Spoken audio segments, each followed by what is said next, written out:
Hi எல்லாருக்கும் good morning. So எனக்கு வந்து ஒரு சின்ன டிப்ஸ் வந்து தேவைப்படுது உங்ககிட்ட இருந்து, ப்ளீஸ் ஷேர் பண்ணுங்க.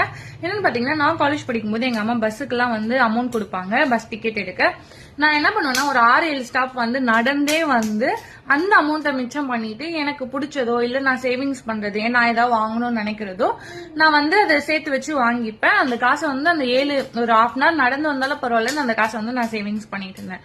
பட் இப்ப என்னன்னு பாத்தீங்கன்னா, என்னால அமௌண்ட்டை வந்து சேவிங்கே பண்ண முடியல.